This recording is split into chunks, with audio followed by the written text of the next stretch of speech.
Hey, what's going on, guys? Welcome back. Episode 21 of the Next Season podcast.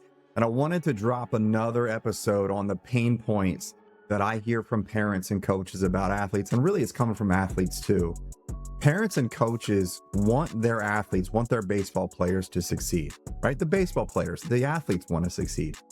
But frustration often builds between all of them when sometimes the athletes don't recognize the deeper factors that do affect their growth and their opportunities. And that's why I created and started this series of podcasts specifically on pain points, where I take questions and comments from parents and coaches and sometimes players on the pain points and the challenges that they're feeling and they're experiencing. And I previously did this in episodes 11 and 12, where I answered questions from parents and coaches and responded to comments that I read and received from parents and coaches about the things they're experiencing with their athletes. In this format, I provide some of my perspectives as an athlete, as a parent, as a coach, and a student of the mental side of the game. I was going to cover more than one of these today, but as I dug into it, there was one topic and one message that was really hitting home for me personally, and I thought it was too big and too important. It falls under the talent pillar, but not talent in the way that you might think. Whether you're a parent, a coach, or you're an athlete who's feeling this pressure, this episode's for you. So many athletes have heard this. You've got a ton of physical gifts or God-given skills and abilities, but, and what comes after the but? The hard truth about attitude, about effort, or how you handle adversity, or what kind of teammate you are. Talent isn't enough. And that's why I put it in the intro graphic of this podcast. That's why it's all over my website. Talent isn't enough. It flat out isn't. I can tell you this because I had enough talent, but when I had the opportunity in my small window of time, I lacked the consistent work ethic, effort, and mindset off the field for it to matter. On the field, I was fine. I hustled, I played hard, I played hurt. I like to think that I was a good teammate. I did just enough in the weight room, but I didn't have the consistent effort and the ambition or the mental skills to go as far as my potential might have allowed. We all have a unique story, but I know so many of us face a similar challenge to this. And I received a message recently from a parent on this topic, and I know this parent isn't alone. And again, everyone's got a unique story, but I know this is going to resonate. And that's why I picked this comment for today's episode. Again, under the talent pillar, and here's the message. I wish he realized how much his character and attitude shape his opportunities. And my message back to this parent, you're not wrong. This is absolutely true. Talent can grab attention, but it's going to be character and attitude that keeps the attention on you as an athlete. When you capture and sustain that attention, that good attention, you put yourself in a position for opportunities. Character is critical. So many players think that their talent is enough. They're thinking, if I'm good, that's all that matters. If I hit bombs, I throw 96 in the corners, that's what matters. That's what coaches are looking for. That's what scouts are looking for. And man, I'm not even saying that you need to say these things out loud, right? Like, I'm not even saying that you need to tell people I hit bombs, that's all that matters. Your actions show it. Body language shows it. Your posture, your eye contact, your facial expressions, your gestures. I'm going to go deeper into all of those, into the body language topic on a different episode, what they mean and how important they are. But these things get noticed. They get noticed by coaches. They get noticed by scouts. They get noticed by teammates. And trust me, they affect your opportunities. Your body language shows your attitude and your coachability, even if you don't say it out loud. But what really stands out in this question for me is the word character. And so I want to hone in on that here today. In the talent pillar for my athletes, one of the bricks is character traits. Too many of us overlook this one. The character traits that I write down and I focus on with my athletes, I believe make elite athletes and elite human beings are humility, authenticity, honesty and integrity, and what I call the take to the oars traits: ownership, accountability, responsibility, and sturdiness. These traits and your attitude 100% impacts playing time and future opportunities. And I've said this before, and I'm stealing this from another character-minded leader who works with college and pro athletes and coaches. Talent is great, But when your talent exceeds your character, you're going to fail. Now, it's not lost on me that these character traits are buzzy words: authenticity and ownership and accountability and integrity, right? You're probably thinking, what does this really mean to me as an athlete? And how the heck am I supposed to work on these? So I want to make this conversation and this episode really practical. I want to start with some specific scientific research, talk about high level understanding what's happening in the brain and how one can demonstrate character, and then some specific things that you can do as an athlete and as a person to work on it and develop it. So let's start with the science, some of the science behind it. Sports psychology studies show that attitude and coachability often matter more than raw talent when coaches make roster decisions for their teams. In the 2018 book, Foundations of Sport Exercise and Psychology, respected sports psychologists Robert Weinberg and Daniel Gold summarized that coaches consistently rank mental toughness, work ethic, and a team-first attitude as more important than raw talent. Athletes with strong resilience and work ethic are more likely to succeed long-term, even if they start with less natural ability. And specific to baseball, Division I baseball coaches back this up. I attended a seminar a couple of years ago, and we were provided survey results as part of the conversation, survey results from D1 coaches. And when these coaches were asked what they look for in the recruits, most ranked things like coachability, work ethic, and response to failure, how one handles failure, above raw skill. And I tried to find this survey. I couldn't find it, but I wrote it down. It's in my notes. So if anyone happens across that, please let me know.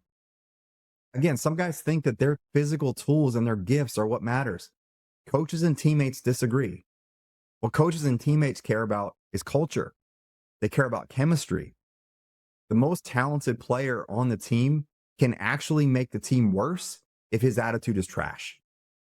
Coaches don't want that guy, no matter how good he is. They can win without the all talent, no character player, and they can lose with the all talent, no character player.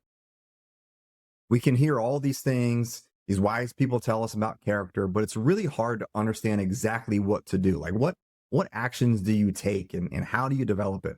As an athlete, we're so used to training body parts and physical skills and in-game movements, and we get immediate feedback from that.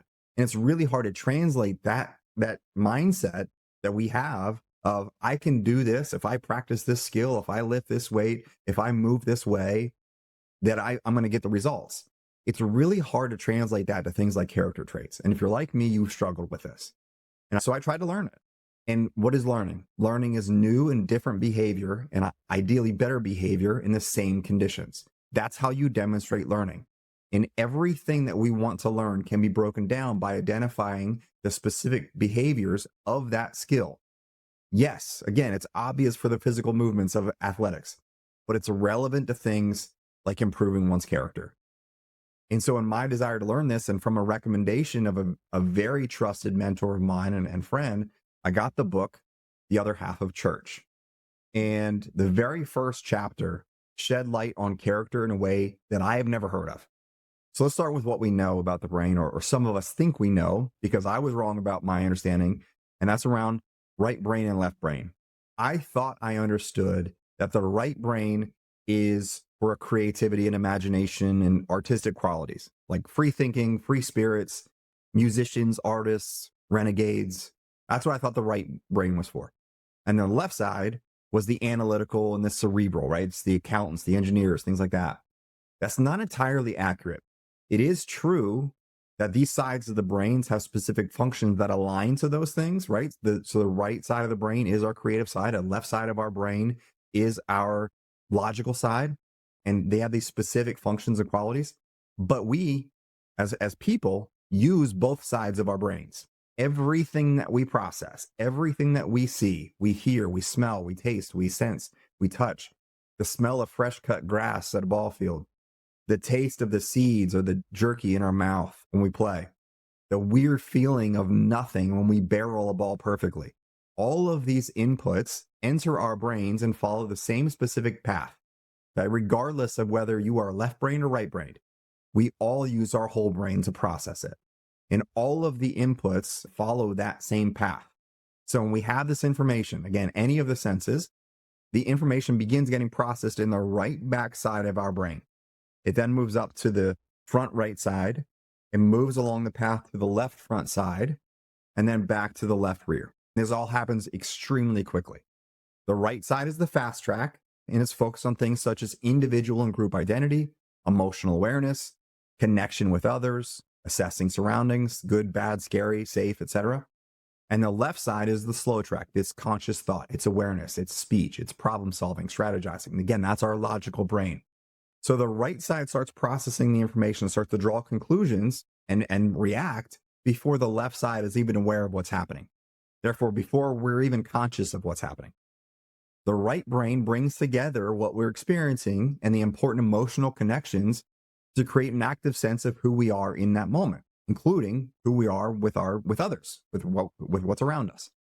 And because our right side handles functions such as emotions and creativity, and the left side handles things like logic and conscious thinking, it starts to make sense how sometimes we respond or react impulsively and emotionally, typically negatively, without really thinking about it when something bad happens to us, right? A bad call, striking out, or giving up a big hit in a key moment, making an error, getting benched, a disagreement with a loved one. We react with the right side of our brain before the left side has a chance to say, here's what you should do right now, right? We slam our bat or spike our helmet or make a dumb comment and we immediately say, crap, right? That was a mistake. That's our right brain reacting and our left side saying, bro, not cool. Why am I telling you this? What does this have to do with developing character? This is where it gets good. Another attribute that's handled by the right brain is character formation.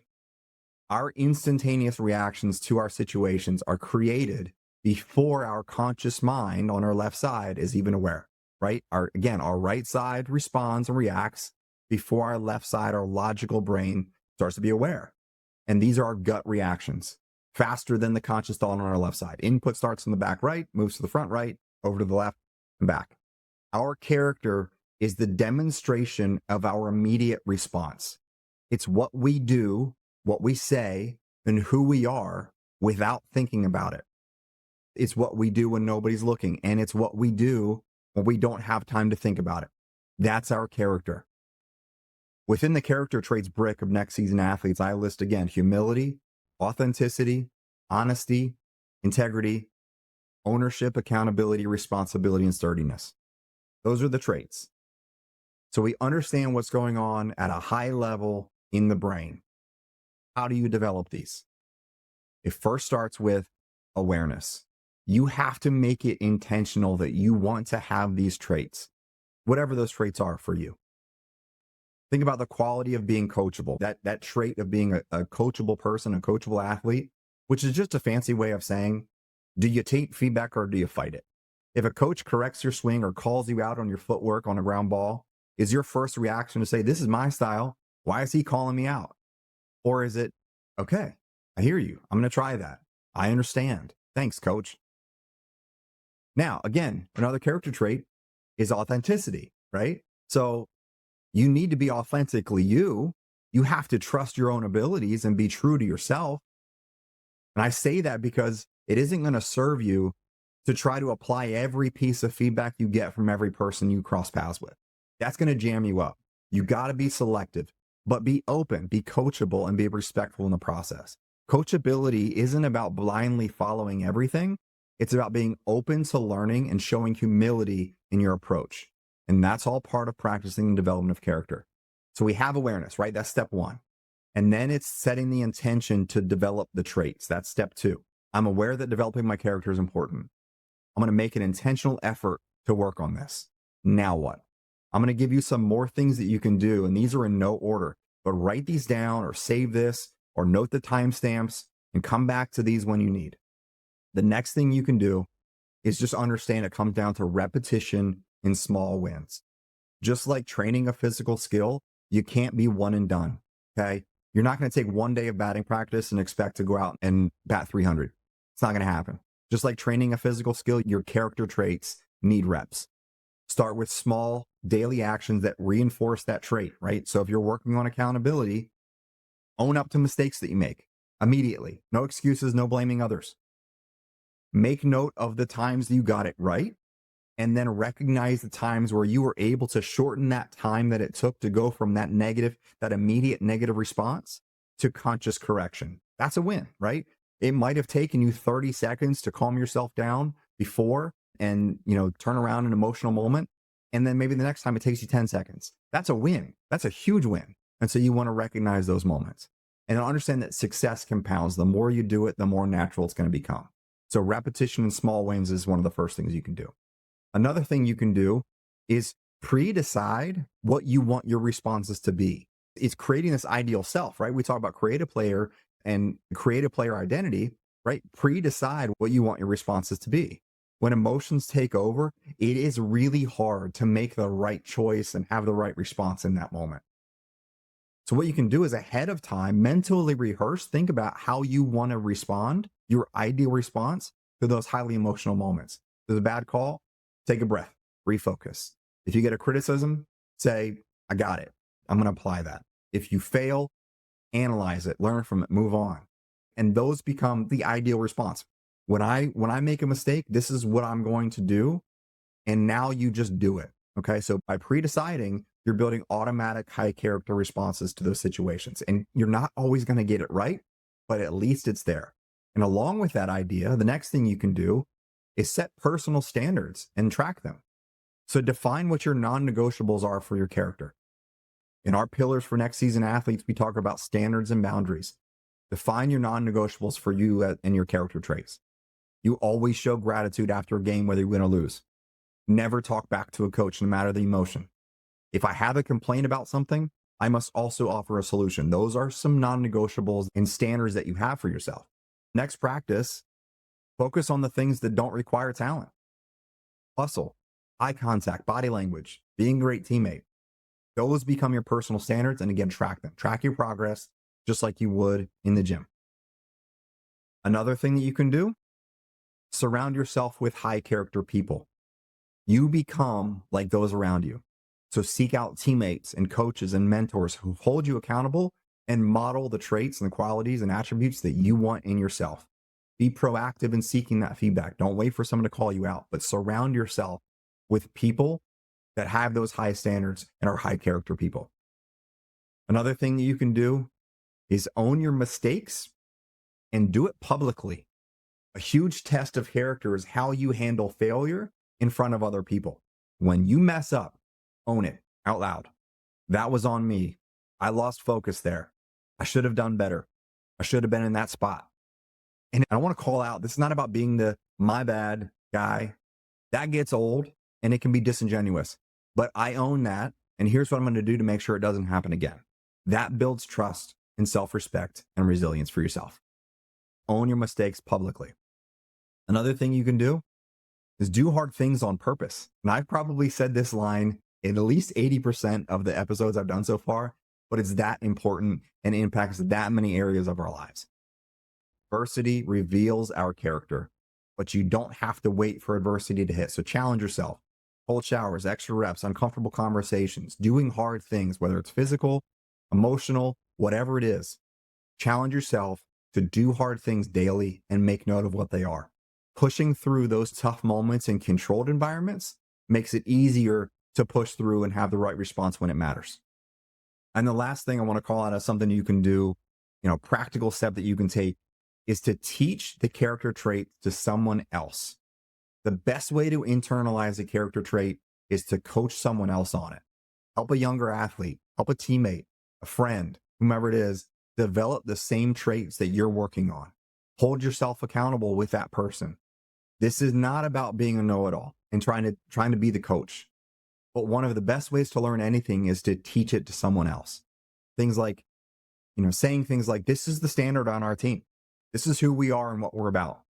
And teaching these character traits, really teaching anything that you want to learn really well. One of the best ways to do it is to teach someone else because it forces you to be clear and concise and keep you accountable. Okay? So that's another great way that you can develop character traits and keep it front of mind with intentional practice. Those are the things you can do. Awareness, intention, and take action. And as you reflect on this, it's important to understand where you are right now. I want you to ask yourself, would I coach me? Be brutally honest. If you were the coach, would you put yourself in the lineup?